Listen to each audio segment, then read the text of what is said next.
1.8 electric field. Let us consider a point charge capital Q placed in vacuum at the origin O.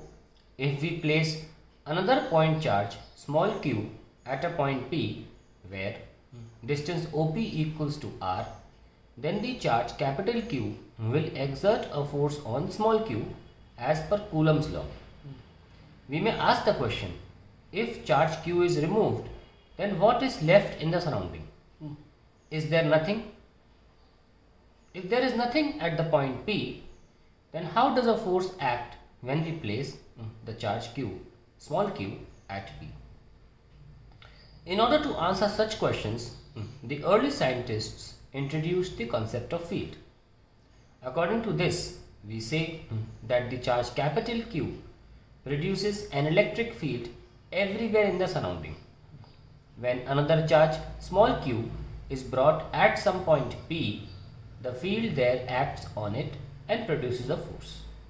The electric field is produced by the charge capital Q at a point R is given as E equals 1 upon 4 pi epsilon naught q by r square times unit vector r, where, as we know, unit vector r is equals to vector r divided by its own magnitude.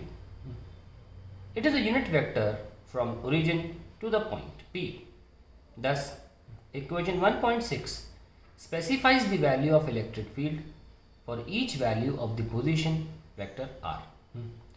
The word field signifies how some distributed quantity, which could be a scalar or a vector, varies with position. The effect of the charge has been incorporated in the existence of the electric field. We obtain the force F exerted by a charge capital Q on a charge small q as F equals 1 upon 4 pi epsilon q by r square times unit vector directed from origin to point P.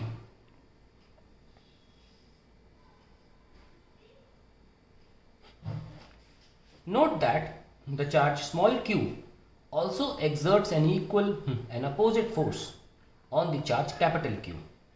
The electrostatic force between the charges capital Q and Q can be looked upon as an interaction between the charge small q and the electric field of capital Q and vice versa. If we denote the position of charge small q by the vector r, it experiences a force F equal to the charge q multiplied by electric field E at the location of q. Thus, F equals to q times E. Here the r in bracket means that force is a function of r as well as E is a function of r. That is, force and E both change with r. Equation 1.8 defines in the SI unit the unit of electric field as Newton per Coulomb. Some important remarks may be made here. First, from equation 1.8 we can infer that if Q is unity, that is 1 Coulomb or microcoulomb or millicoulomb, so if Q is unity, the electric field due to a charge capital Q is numerically equal to the force exerted by it. Thus, the electric field due to a charge capital Q at a point in space may be defined as the force that a unit positive charge would experience if placed at that point. The charge capital Q, which is producing the electric field, is called a source charge, and the charge small q, which tests the effect of a source charge, is called a test charge. Note that a source charge capital Q must remain at its original location. However, if a charge small q is brought at any point around capital Q, Q itself is bound to experience an electrical force due to small q and will tend to move. A way out of this difficulty is to make q negligibly small. The force capital F is then negligibly small, but the ratio F by Q is finite and defines the electric field as E equals limit Q tends to 0 F by Q. A practical way to get around the problem of keeping Q undisturbed in the presence of small q is to hold capital Q charge to its location by unspecified forces. This may look strange, but actually this is what happens in practice.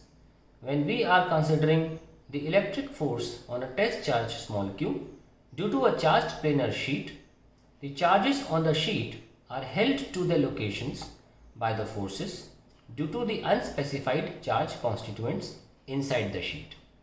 Second part. Note that the electric field is due to capital Q, though defined operationally in terms of some test charge small q, it is independent of that small q charge.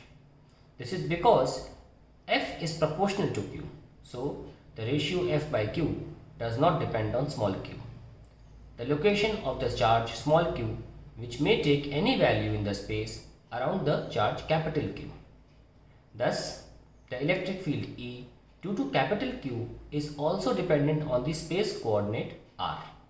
For different positions of the charge Q all over the space, we get different values of electric field E. The field exists at every point in 3D space. Third,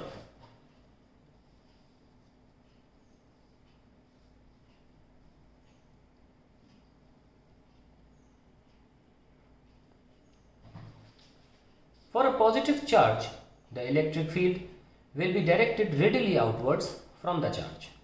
On the other hand, if the source charge is negative, the electric field vector at each point points radially inwards. Fourth point.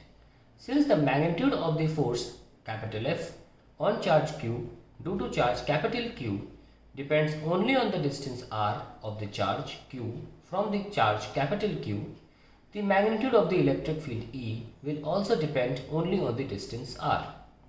Thus, at equal distances from the charge capital Q, the magnitude of its electric field is same.